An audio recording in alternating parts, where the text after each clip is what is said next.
We're bringing in younger talent with fresh perspectives. The words hovered like an imperceptible wall between us. As I pondered what our new CEO, Bryce Lambert, had just said to me, I sat still, my hands folded neatly in my lap.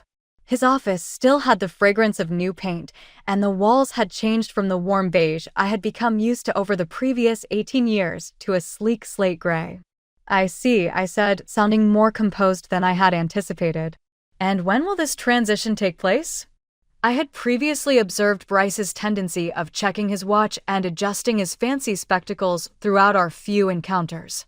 He seemed young enough to be my son at 34, with well-groomed hair and the self-assured bearing of someone who had never truly failed. Your final day will be today.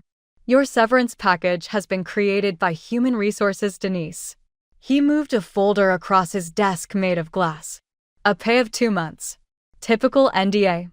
The customary procedures. As a founding senior systems architect, I had constructed Aurora Grid's whole infrastructure from the ground up and was 52 years old. I wrote our first server settings by hand when Jake Thornton and I originally started our business in his basement about 20 years ago. I created all of the backup protocols, planned every migration, and built the intricate redundancy systems that protected our clients' data. I did more than simply construct the IT foundation. The backbone was me. Of course, I replied as I picked up the folder. Will there be a time of transition? There is a significant amount of undocumented architecture in my really sophisticated systems that could. Then Bryce waved dismissively. We've assessed the situation. Anything the team needs can be reverse engineered. In any case, we're switching to cloud-native solutions. More agile and scalable. Suppressing a smile at his excessive assurance, I nodded. He would have known that we had previously put in place a hybrid architecture years prior, one that was especially made to safeguard client data in the event of an outage, if he had taken the time to read any of my quarterly reports. I get it. I appreciate the chance to have worked for Aurora Grid for such a long time. I got up and held out my hand. I wish you all the best. For a minute, Bryce was taken aback by my cool acceptance. He had obviously anticipated tears, either out of rage or desperation. Rather, he received a kind grin and a strong handshake. I experienced a peculiar mixture of feelings as I left his office, a sense of anticipation, anger at the callousness of my dismissal, and melancholy for what I was leaving behind. They were unaware of their ignorance. And I had created this system to withstand anything, maybe with the exception of the conceit of those who didn't get it. Jake gave me a tiny plaque on our 10th anniversary, family photographs, and my collection of programming language mugs were among the 18 years of memories I carefully packed into a single cardboard box as I painstakingly emptied out my desk. To Denise, who makes the impossible possible with her code whispering. Jake had sold his stake 5 years ago when venture capital came knocking. He'd made millions and moved to Arizona, leaving me as the last original employee. He'd called to warn me when he heard about the new CEO. Watch your back, Denise, he'd said. This guy Bryce is known for clean slate management. New broom sweeps clean and all that.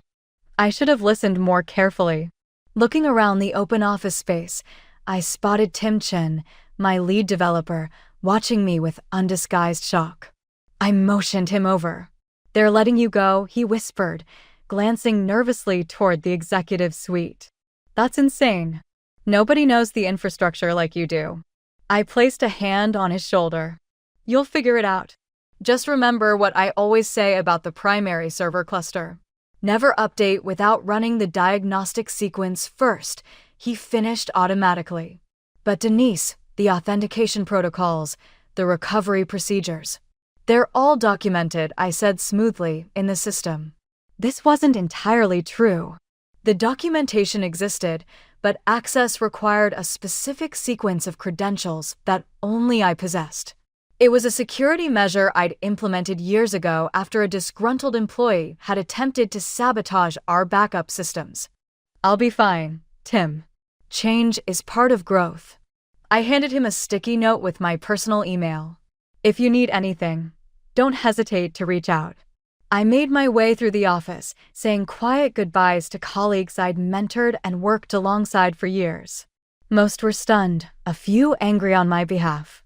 I maintained my composure, refusing to give Bryce or the executive team the satisfaction of seeing me break. On my way out, I stopped by Melissa Winter's desk. As head of human resources, she'd been the one to schedule my sudden meeting with Bryce. "I've processed your paperwork," she said quietly, unable to meet my eyes. "I'm sorry about this, Denise. It wasn't my decision." "I know." I smiled gently. "Just one question. Who's taking over the security protocols for the main server cluster?" "I think they're bringing in a new team from Pinnacle Consulting." She frowned. "Why do you ask?" I shrugged, adjusting the box in my arms. "Just curious. Change is good, right?" That's what everyone keeps saying. As I walked through the glass doors of Aurora Grid Technologies for what might be the last time, I felt oddly light. 18 years was a long time to give to one company, and maybe, just maybe, it was time for something new. The first week of unemployment was disorienting. For nearly 2 decades, my alarm had gone off at exactly 5:30 a.m., and I'd been at my desk by 7, running diagnostics before most of my colleagues had even poured their first cup of coffee. Now, I found myself adrift in a sea of unstructured time. I spent the first few days updating my resume and LinkedIn profile, surprised to see dozens of messages from former colleagues expressing their shock and support. Several offered to refer me to positions at their new companies, but I wasn't ready to jump into anything yet. Financially, I was stable. I'd always lived below my means and had significant savings. On the 8th day after my dismissal, I received an email from Tim. "Denise, hope you're doing well. Things are chaotic here. The Pinnacle consultants are reviewing the entire infrastructure and making recommendations. They're talking about a complete system overhaul next month.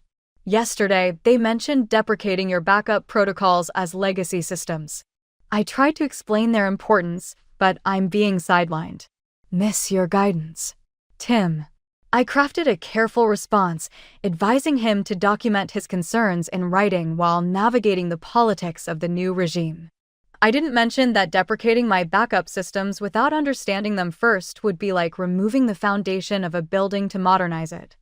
2 days later, I received another message, this time from Alicia Gonzalez, the project manager for our largest client, Meridian Healthcare. "Denise, this is unofficial, but I wanted to give you a heads up. The migration team is planning to update the main server cluster next week. When I asked about the diagnostic sequence you always insisted on, they said it was unnecessary overhead and that their new continuous deployment pipeline would handle any issues automatically. I have a bad feeling about this." "Best, Alicia." My stomach tightened. The diagnostic sequence wasn't just a cautious habit, it was essential. Our main cluster had specialized hardware configurations that required specific pre-checks before any system updates. Skipping them was like jumping out of an airplane without checking your parachute first. I considered reaching out to Bryce or the CTO to warn them, but pride held me back. They'd made it clear that my expertise was no longer valued. They'd chosen to dismiss nearly 2 decades of institutional knowledge without so much as a transition meeting. That night, I went through my home office, finding the encrypted hard drive where I kept backups of all my system documentation, including the detailed recovery protocols I developed. The procedures were complex by design, requiring specific authentication steps that only I knew by heart. I stared at the drive for a long moment, then placed it in my desk drawer. "They wanted fresh perspectives," I said to the empty room. "They'll get them." 2 days later, on a quiet Sunday morning, I received an urgent text from Tim. "Everything's down. Complete system failure. No one knows what to do." And so it began. The main server cluster crashed at approximately 3 a.m., Tim explained breathlessly over the phone. It was during the scheduled update window, but something went catastrophically wrong. The automated recovery systems couldn't initialize, and now we're in full disaster mode. I had just finished my morning coffee when he called my phone, buzzing with an emergency alert I'd set up years ago, one tied to our server monitoring systems. Old habits die hard. What about the backup protocols? I asked, already knowing the answer. Tim's bitter laugh confirmed my suspicions. That's the thing, he replied. The documentation for the recovery process requires authentication credentials that none of us have. It's like trying to open a vault without the combination. I designed it that way, deliberately. After a security breach 7 years ago, I'd implemented a layered authentication system, one that required physical access to certain terminals, specific credential sequences, and knowledge that wasn't stored in any accessible repository. It was old-school security by obscurity, updated for the modern era. What's the client impact? I asked, setting down my mug. Total. Meridian Healthcare's patient portal is down. Reynolds Financial can't access any of their transaction data. Even our internal systems are paralyzed. Email, development environments, everything. Tim lowered his voice. Bryce is having a complete meltdown. The board called an emergency meeting for noon. I felt a twinge of sympathy for my former colleagues, but it was overshadowed by a sense of validation. This was precisely the scenario I'd warned about for years, the reason I ran exhaustive diagnostics before every update, the reason I'd created redundant systems and recovery protocols. Has anyone reached out to me officially? I asked. Not yet, Tim replied, but they will. No one else understands how to recover from this kind of failure. The Pinnacle consultants are completely out of their depth. As if on cue, my phone beeped with an incoming call. Melissa from HR. I should go. Tim, keep me posted. I switched calls. Hello. Melissa, Denise began, her voice strained. I hope you're doing well. I'm calling because we have a situation at Aurora Grid. I've heard, I replied neutrally. We need your help. The server cluster is down, and we can't access the recovery systems. The technical team suggested that you might be the only person who knows how to resolve this. I remained silent, letting the moment stretch uncomfortably. Denise, are you there? I'm here, Melissa. I'm just surprised to hear from Aurora Grid so soon. I was under the impression that my knowledge was obsolete, that fresh perspectives were what the company needed. To her credit, Melissa didn't attempt to sugarcoat the situation. Things have changed rapidly in the past few hours. Would you be willing to come in and help us resolve this crisis? We would compensate you for your time, of course. I see. And who authorized this outreach? Bryce himself and the board chair, Ella Vance. I allowed myself a small smile. I'm not available to come in today, but I can assist remotely. However, I will need to send over a consulting agreement first. My standard rate is $300 per hour with a minimum engagement of 10 hours. I heard Melissa's sharp intake of breath 3 times. My former hourly compensation. I'll need to get approval for that, she said. Of course, I interrupted gently. Take all the time you need. Meanwhile, I suggest implementing the emergency containment protocol to prevent further data corruption. Tim knows the process. After ending the call, I opened my laptop and began drafting a consulting agreement, laying out my terms clearly. 20 minutes later, my email pinged with a message from Ella Vance herself. Denise, terms accepted, contract attached with signatures. Please help us resolve this crisis as soon as possible.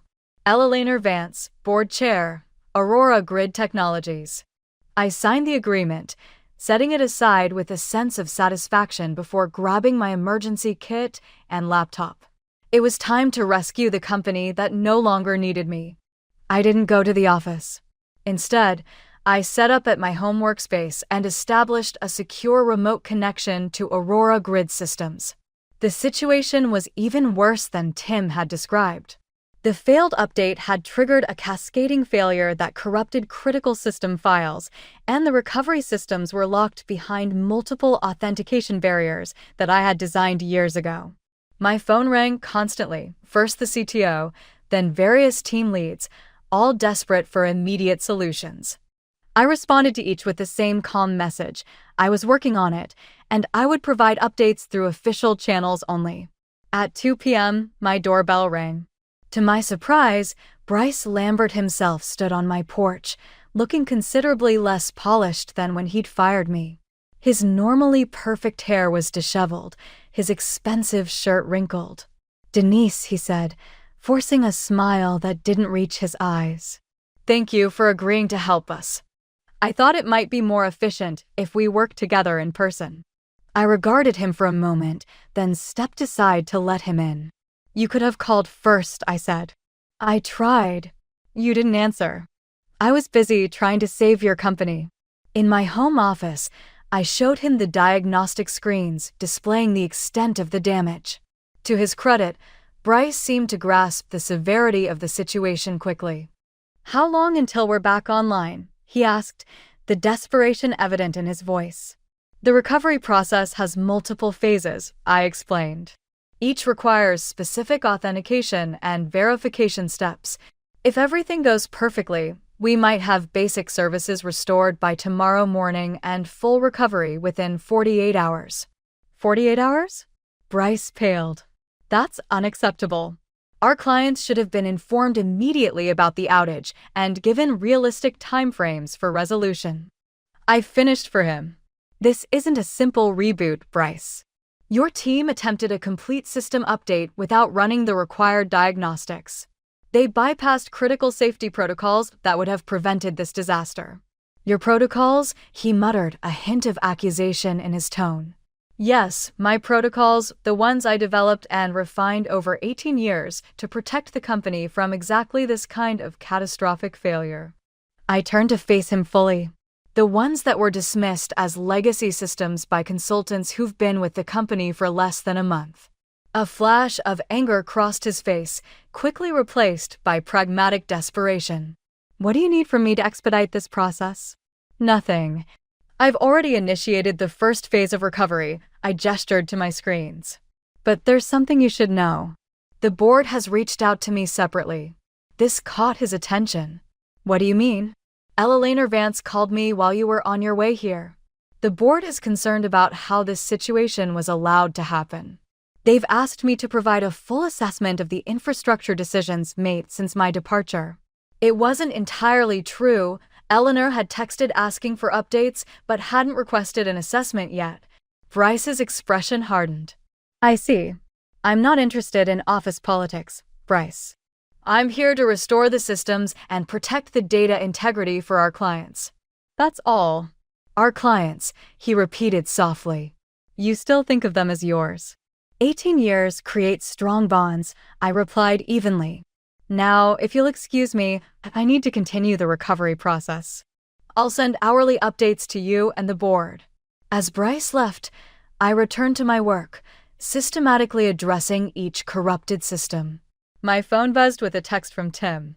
"Bryce just announced that all Pinnacle consultants have been placed on leave pending review." "What did you say to him?" I didn't respond. There would be time for conversations later. Right now, I had a company to save, whether they appreciated it or not. By midnight, I had managed to restore the authentication systems and begin the data recovery process. My eyes burned from staring at screens, but I felt a familiar satisfaction as each system gradually came back online. This was the work I had always excelled at, solving complex problems under pressure, making order from chaos. At 2 a.m., as I was finalizing the recovery sequence for the client portals, my phone rang. It was Elaine Vance. "Denise, I cannot thank you enough for stepping in," she said without preamble. "The board has been receiving your updates. Your progress is remarkable." "Thank you, Elaine. The critical system should be operational by morning, though full data validation will take another day."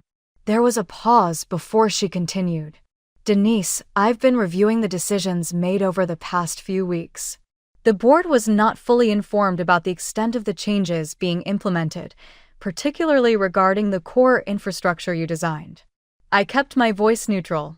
"I'm focusing on the recovery right now, Elaine. We can discuss management decisions after the crisis is resolved." "Of course," she agreed. "But I want you to know that the board recognizes the value of your expertise. We would like to discuss a more permanent arrangement once this situation is stabilized."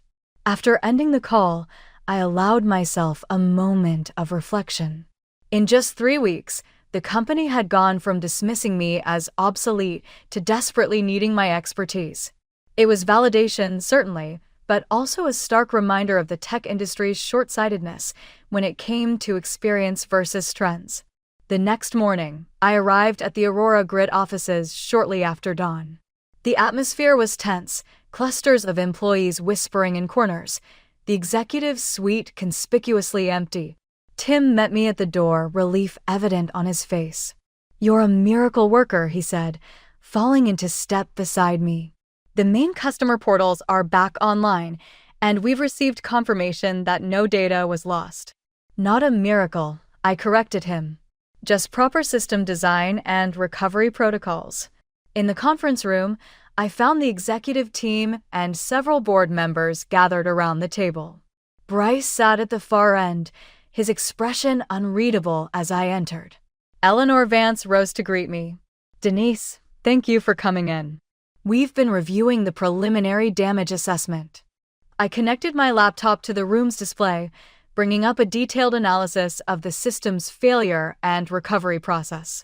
As you can see, the cascade was triggered by an unauthorized update procedure that bypassed essential diagnostic protocols.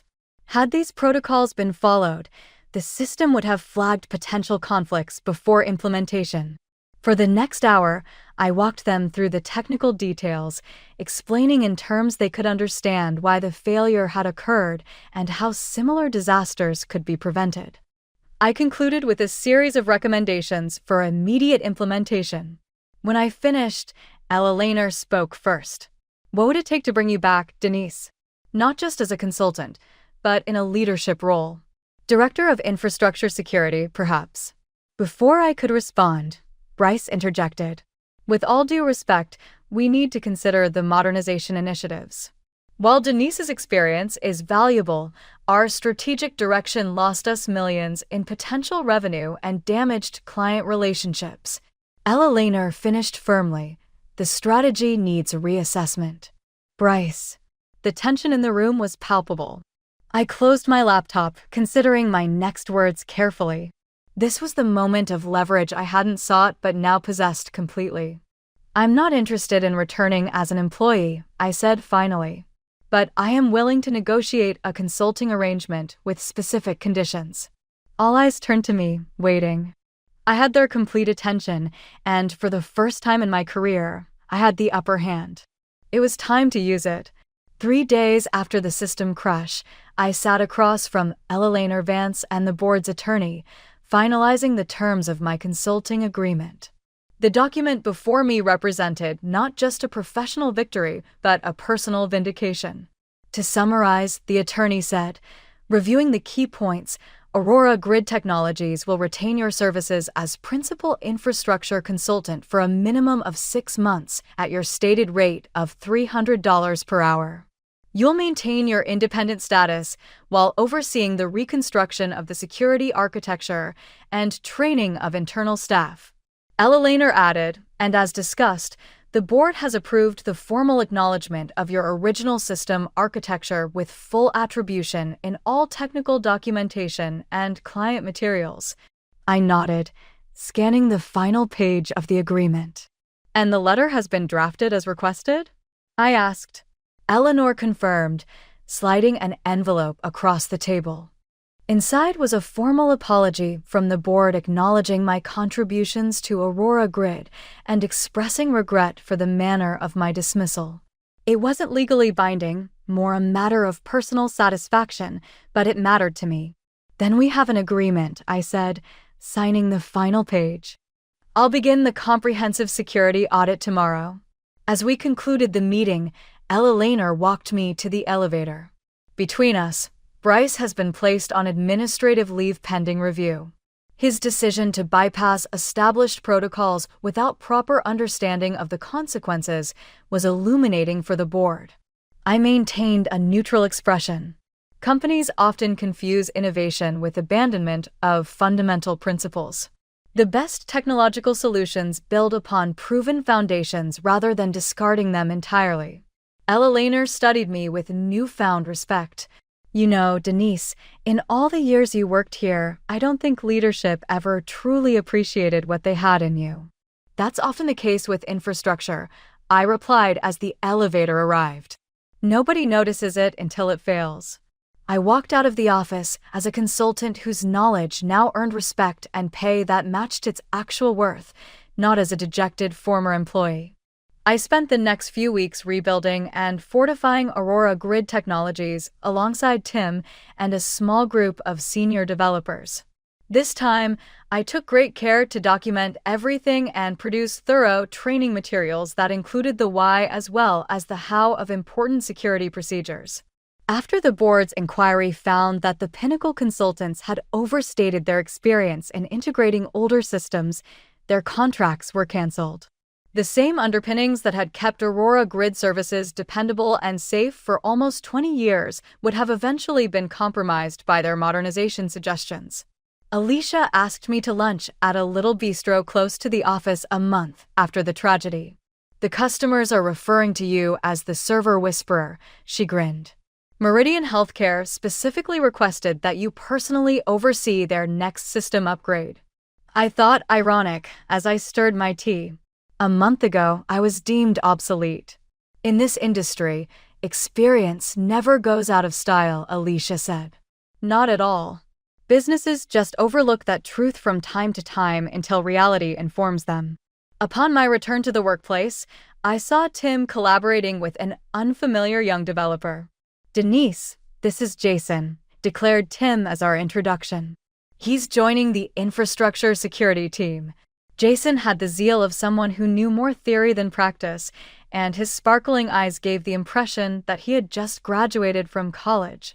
Saying, "It's an honor to meet you, Miss Holbrook," he held out his hand. "Your work on the distributed authentication system is brilliant." Suppressing a smile at being referred to as Ms. Holbrook for the first time in my professional life, I shook his hand. "I'm grateful, Jason. Call me Denise, please." I became aware of a significant shift in both my professional standing and my self-perception of value as we made our way to the server room. I only needed to let reality take care of the recognition. I hadn't had to fight for it.